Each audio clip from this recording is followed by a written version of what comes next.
నువ్వు చేసిన పాపం గురించి ఫోన్లో మాట్లాడుతున్నప్పుడే వచ్చా.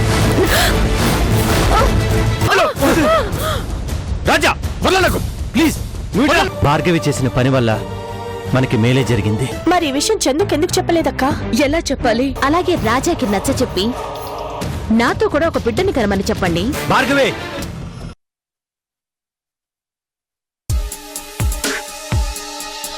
ఆ రోజు నువ్విచ్చిన దెబ్బకు ఆ తండ్రి కూతుళ్ళ మధ్య పెద్ద గొడవే జరిగినాదిరా రమేష్. మనిషి మాత్రం నిజంగా చూడటానికి ఎన్ఆర్ఐలో భలే ఉన్నారు కదా డాడీ. అందుకే కదరా ఆ రాజాగాడి కోసం వల విసరగానే వెంటనే వచ్చి పడిపోయినాడు. ఇదిగో రమేష్, నీ వల్ల ఇంకో పని జరగాలని అనుకుంటా ఉండా. ఏం చేయాలో చెప్పండి సార్, చేస్తాను. మీరు చెప్పాలే గాని దూసుకెళ్ళిపోనా? నీ సంగతి నాకు తెలుసునప్పా. అందుకే కదా మళ్ళీ నిన్ను తెర మీదకి తెచ్చినాను. నీ వల్ల ఆ కృష్ణగాడు తన అల్లుడిని చంపబోయినాడని పెద్ద డ్రామానే నడిచినాదిరా. ఆ రాజాగాడు బతకటం వల్ల డ్రామా మొత్తం చప్పబడిపోయినాదిరా. ఇప్పుడు నిప్పు ఆరిపోతే మనం ఏం చేస్తాం? దాని మీద ఇంత ఎండు కట్టేసి నిప్పును రాజేస్తాం కదా. అలాగే నువ్వు ఆ నిప్పును రాజేసి మంట లేపాలా. ఆ మంట చిన్నగా లేచి చివరికి ఆ భార్గవి ఇంటికి తగులుకోవాలా. ఏమంటావు? నేనేం చేయాలో చెప్పండి సార్. నువ్వు వెంటనే ఆ భార్గవి దగ్గరికి వెళ్ళాలా. నువ్వు పెద్ద ఎక్స్పోర్ట్ బిజినెస్ మ్యాన్ అని నమ్మించాలా. వీడిని చూస్తే ఎవరైనా నమ్ముతారు డాడీ. అలాగే ఆ భార్గవి కూడా నమ్ముతాది. అవసరమైతే దాన్ని నమ్మించటానికి ఓ 10 కోట్లకు చెక్కు కూడా రాసివో. 10 కోట్ల? చెల్లని చెక్కు ఎన్ని కోట్లయితే ఎదిరా. నువ్వు ఆ చెక్ ఇచ్చి నార్త్ ఇండియా మొత్తం మార్కెటింగ్ నేనే చేస్తానని మాటల్లో పెట్టు. రే శివకోటి, ఈలోగా మనం ఆ రాజాగాడికి ఫోన్ చేసి రమేష్ అనేవాడు భార్గవితో కలిసి బేరాలాడుతున్నాడని చెప్పాలా.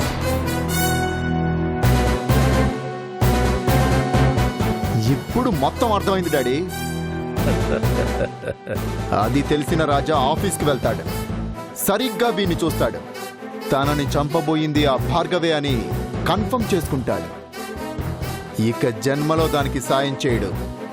ఆ ప్రాజెక్ట్ చచ్చినట్లు మనకే వస్తుంది. అంతే కదా డాడీ నీ ప్లాన్? కరెక్ట్ గా పట్టేసినవురా. ఎంతైనా నా కొడుకువి కదా. అంతా బాగానే ఉంది సార్, కానీ ఏదైనా తేడా వచ్చిందంటే ఆ రాజా నా బెండు తీస్తాడు. వాడసలే ఒకప్పుడు పెద్ద రౌడీ అని పేరుంది. వాడికి దొరకకుండా తప్పించుకొని ఆ భార్గవి ఆఫీస్ నుంచి బయటపడు. ఆ తర్వాత మిగిలిందంతా మేం చూసుకుంటాం. నీకేం భయం లేదు, నేనుండాను. చెప్పింది చెయ్యి. రేపే ముహూర్తం.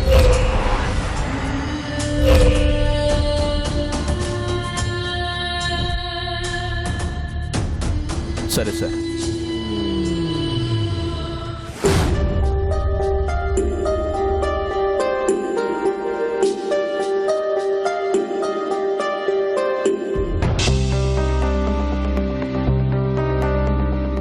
Excuse me madam. ఎస్, మీరు? నా పేరు Ramesh. This is my card. Ramesh exports and imports. Nice to meet you. కూర్చోండి. Thank you. చెప్పండి. మీ కంపెనీ ప్రొడక్ట్స్కి అదర్ స్టేట్స్లో కూడా చాలా క్రేజీ డిమాండ్ ఉంది. ఆల్రెడీ మీ ప్రొడక్ట్స్ కలకట్ట, ఒరిస్సాని కవర్ చేస్తున్నాయి. అందుకే మీ ప్రొడక్ట్స్ని నేను మార్కెటింగ్ చేద్దాం అనుకుంటున్నాను. ఓ, ఆ విషయం గురించే మీతో మాట్లాడదామని వచ్చాను. నాకు చాలా ఆనందంగా ఉంది భార్గవి గారు. ఇంత చిన్న వయసులో మీరు ఎంతో గొప్ప పేరు సంపాదించారు. ముఖ్యంగా ఒక తెలుగు అమ్మాయి పేరు దేశం మొత్తం మారుమోగడం నాకు చాలా సంతోషాన్ని ఇస్తుంది. మీరు సరే అంటే మార్కెటింగ్ బాధ్యతలు మొత్తం నేను చూసుకుంటాను. మీ ఫుడ్ ప్రొడక్ట్స్ మొత్తం నాకే ఇచ్చేయండి. అగ్రిమెంట్ వేయగానే మీకు 1 crore అడ్వాన్స్ కూడా ఇస్తాను. ఓ, థ్యాంక్ యూ. మీ ప్రొడక్ట్స్ మీద నేనంతకు 3 లాభం సంపాదించగలనన్న నమ్మకం నాకుంది. మీరేమంటారు? మీరు ఓకే అంటే వెంటనే అగ్రిమెంట్ చేసుకుందాం.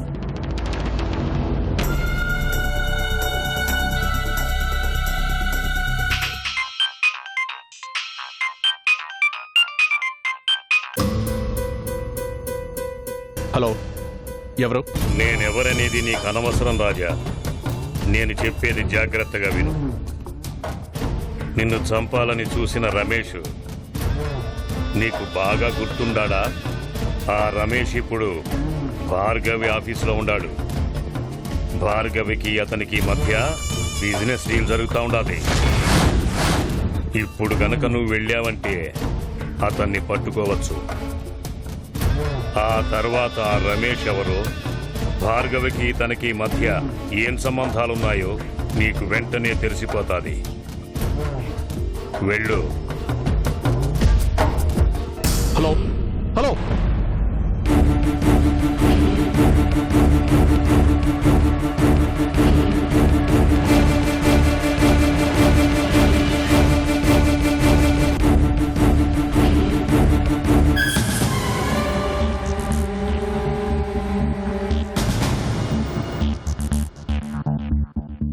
మీరొకసారి చూడండి.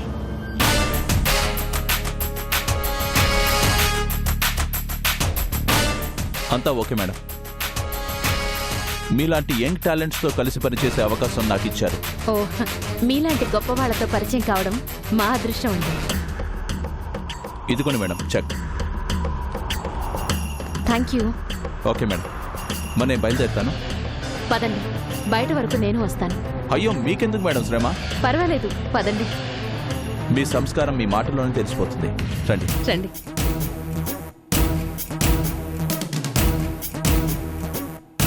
ఓకే భార్గవి గారు, నేనుంటాను. ఓకే రండి.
చెప్పరా, ఆ రోజు నేను పంపించింది ఎవరు? ఎవరు చెప్తే ఆ పని చేశావు? మిమ్మల్ని అరెస్ట్ చేసింది ఎవరు? చెప్పు. చెప్తాను భార్గవి గారు.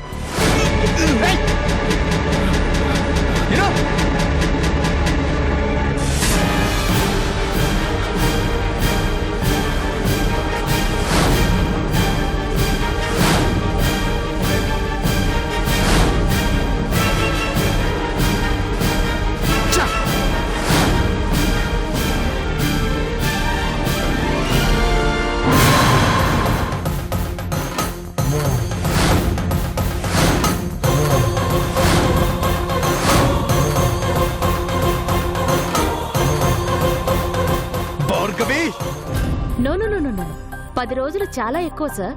వారం రోజుల్లో మీకు మెటీరియల్ అందుతుంది. 3 షిఫ్ట్లు వర్క్ చేయించి ఎలాగైనా చెప్పిన టైం కంటే ముందుగానే మీకు మెటీరియల్ అందేలా చేస్తాను.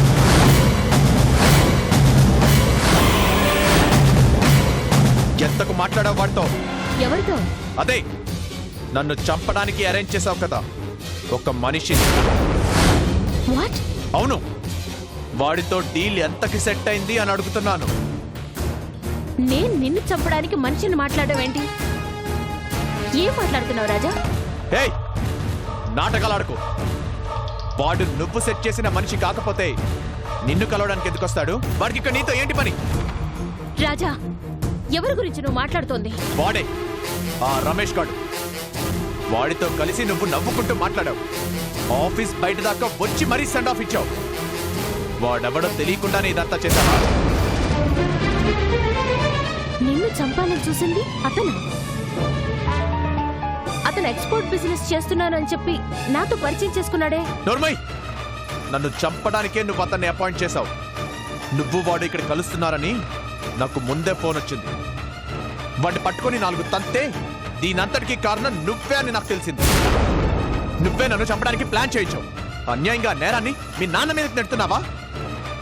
ఇదంతా నీ పనే భార్గవి. లేదు రాజా, నువ్వంటే నాకు ఇష్టం. నేను నిన్నెందుకు చంపాలని చూస్తాను చెప్పు? నీకు నా మీద కక్ష కదా. చందు మీద కసి, అంకుల్ మీద పగ. అందుకే పని చేయించుంటావు. రాజా, నీకెలా చెప్పాలో నాకు అర్థం కావట్లేదు. చనిపోయిన మా అమ్మ మీద ఒట్టు. నేను నిన్ను చంపాలని అనుకోలేదు. ప్రామిస్.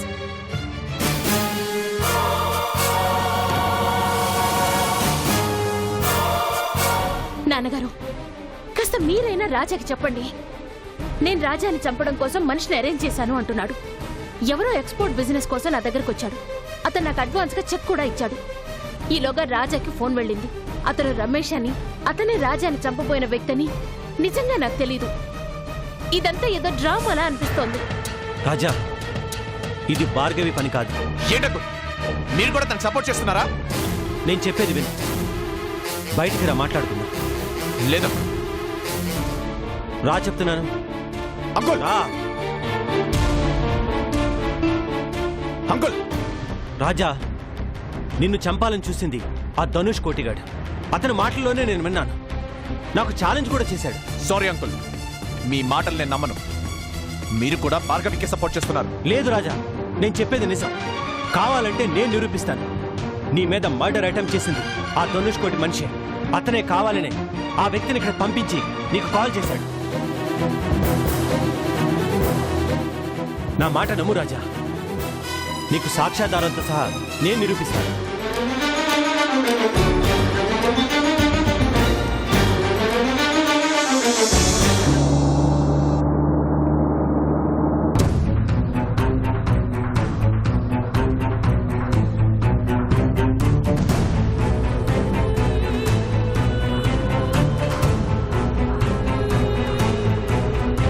నన్ను చంపడానికి అరేంజ్ చేశావు కదా ఆ రమేష్ గాడు. వాడితో కలిసి నువ్వు నవ్వుకుంటూ మాట్లాడావు. నన్ను చంపడానికే నువ్వు అతన్ని అపాయింట్ చేశావు.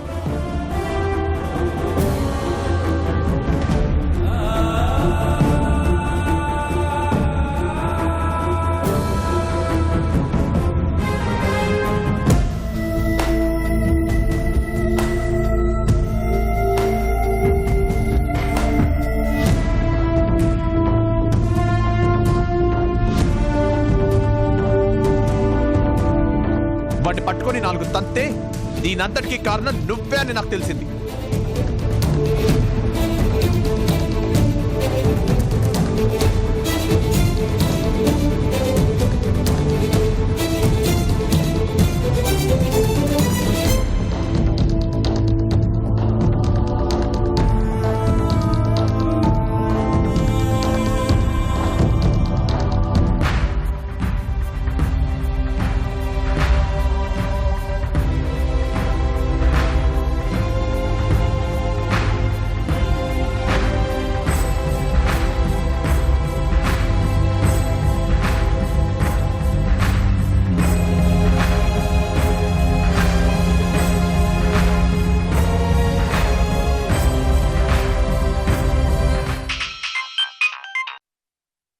హలో రాజా, నేను భార్గవి. రాజా ప్లీజ్, నేను చెప్పేది కాస్త విను. ఫోన్ పెట్టద్దు. ఏంటి? నేను నిజంగా నిన్ను చంపాలని అనుకోలేదు రాజా. నువ్వు నన్ను అపార్థం చేసుకున్నావు. లేదు, ఇప్పుడే అర్థం చేసుకుంటున్నాను. వద్దు రాజా, దయచేసి అలా మాట్లాడుకో. దిక్కు విడిచి చెప్తున్నాను రాజా, నువ్వంటే నాకు ప్రాణం, నువ్వంటే నాకు ఇష్టం. అలాంటి నిన్ను నేనెందుకు చంపాలని చూస్తాను? ఇదంతా ఎవరో చేస్తున్న ప్లాన్ బావా. నా లైఫ్లో చాలా ఎదురు దెబ్బలు తిన్నాను. అమ్మ లేదు, నాన్న ఆదరణ లేదు, అయిన వాళ్ళు ఎవ్వరూ లేరు. చాలా కాలం వరకు పేదరికం అంటే ఎలా ఉంటుంది అంటే నన్నే ఉదాహరణగా చూపించే స్థాయిలో ఉన్నాను. చాలా కష్టాలు పడ్డాను. ఆ కష్టాలు నన్ను రాటుదేలేలా చేశాయి. సమాజం మీద, మనుషుల మీద కసిని పెంచాయి. అసలు నేను ఆడదాన్ని అనే విషయం మర్చిపోయి మరి సమాజం మీద ఎదురు తిరిగాను రాజా. అలాంటి నాకు మొట్టమొదటిసారి నేను ఆడదాన్ని అని గుర్తు చేసింది నువ్వు. నువ్వు చందుకి భర్తవా, నా చెల్లెలికి మొగుడివా, ఇవేవీ నాకు తెలీదు. నిన్ను చూస్తే నా మనసు ఆనందంతో పొంగిపోతుంది. నీతో మాట్లాడితే నాలోని ఆడతనం మేల్కొంటుంది. ఇదేంటి ఇంత పచ్చిగా మాట్లాడుతోంది అని ఆలోచించకు రాజా. నువ్వు నన్ను అపార్థం చేసుకున్నా పర్వాలేదు, కానీ నేను నిన్ను చంపాలి అని చూశాను అంటే మాత్రం నేను తట్టుకోలేను. ఎందుకంటే నువ్వంటే నాకు ఇష్టం. నువ్వు నాతో కాంట్రాక్ట్ చేయడం అనేది ఒక సాకు మాత్రమే. అది నువ్వు చెయ్యకపోయినా నేను నిన్ను వదిలిపెట్టను. ఎందుకంటే నువ్వే నా లోకం, నువ్వే నా ప్రాణం. I love you Raja, I love you.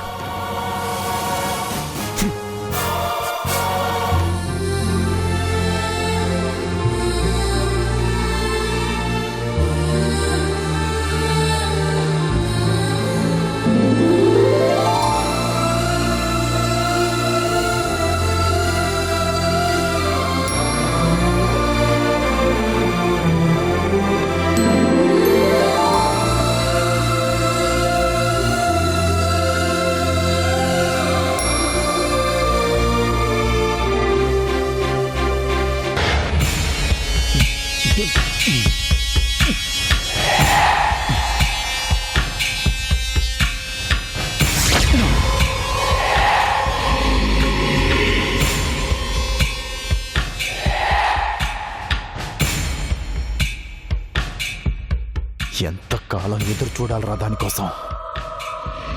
ఆ భార్గవి గురించేనా? అదేరా, రాత్రి లేదు, పగలు లేదు, ఎక్కడికి వెళ్ళినా ఏం చేస్తున్నా అదే అదే గుర్తొస్తుందిరా. ఏ ఆడదాన్ని చూసినా ఒక్కసారి దీన్ని అనుభవిస్తే చాలు అనిపించేది. కానీ దీన్ని లైఫ్ లాంగ్ నాతోనే ఉండాలనుకున్నాగండ్రా. కానీ దీనికి ఎంత పొగరో చూడు. నన్ను కొట్టిందిరా. అది చూసి కూడా మా డాడీ ఏం చేయలేకపోయారా? అసలు తప్పంతా నీదే గురు. నాదా? అవును, తప్పంతా నీదే. నువ్వు అనవసరంగా మీ డాడీ మాట్లాడినావు. మీ డాడీకి ఆ ప్రాజెక్టు గురించి తప్ప నీ గురించి అస్సలు ఆలోచనే లేదు. నువ్వు ఆ భార్గవి ముందు చాలా చీప్ అయిపోయావు గురు. అందుకే అది నీ మొహం చూడడం లేదు.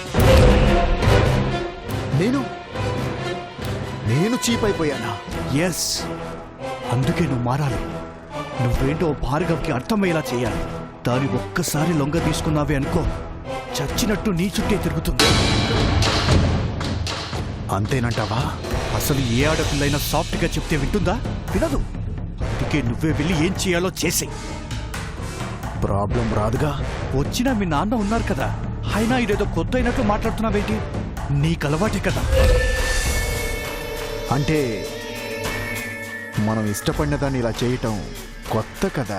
నిన్ను కొట్టిన దాని మీద పగ తీర్చుకోవాలని ఉందా లేదా? ఉంది. అయితే వెళ్ళి రంగంలోకి దూకు. ఈరోజు అది అయిపోయిందిరా. ఓసై భార్గవి, వస్తున్నా.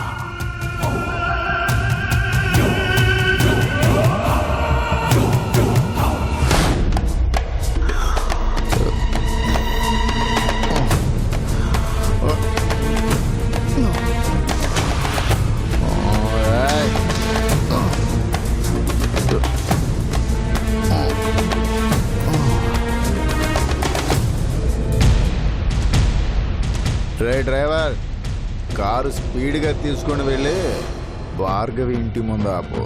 అలాగే సార్. అక్కడ మనకి చాలా పని ఉంది. అలాగే సార్. మ్మ్.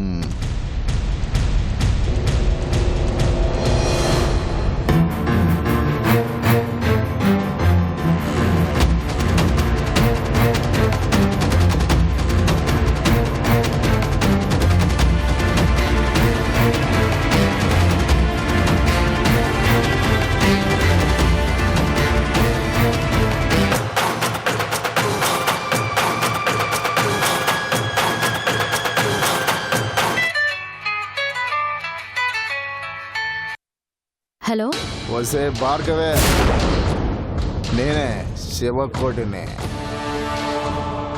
నీకోసం కోటి కళ్ళతో ఎదురు చూస్తున్న శివకోటిని. రేయ్, ఎందుకు ఫోన్ చేసావురా? ఇప్పుడు టైం ఎంత అయిందో తెలుసా? ఎంతైతే నాకేంటే, నాకు చేయాలనిపించింది చేశాను. అసలు ఏంటే నీ పొగరు? ఎందుకే నీకింత పొగరు? ఏంట్రా, తాగి వాగుతున్నావా? అవును, తాగాను, తాగుతూనే ఉన్నాను. నీతో మాట్లాడడం కోసమే తాగాను. తాగిన తర్వాత నీతో మాట్లాడడం కాదే, ఏకంగా రేప్ చేయాలనిపించే వస్తున్నాను. రెడీగా ఉండు. అంత మగాడివా? అవునో కాదో ఈ రోజే తేలిపోతుందా? నీకు దమ్ముంటే ఇంటి గేట్ తీసి పెట్టించు, వస్తున్నాను. లేదంటే లేదంటే గేట్ దూకొస్తా, కానీ వచ్చేది మాత్రం కన్ఫామ్. నువ్వంత సరదా పడుతూ ఉంటే నేనెందుకు కాదంటాను? రారా, నేను ఇంట్లోనే ఉంటాను. నువ్వు నిజంగా మగాడివే అయితే, నువ్వు ఆ ధనుష్ కోటిగాడి కొడుకువే అయితే రారా.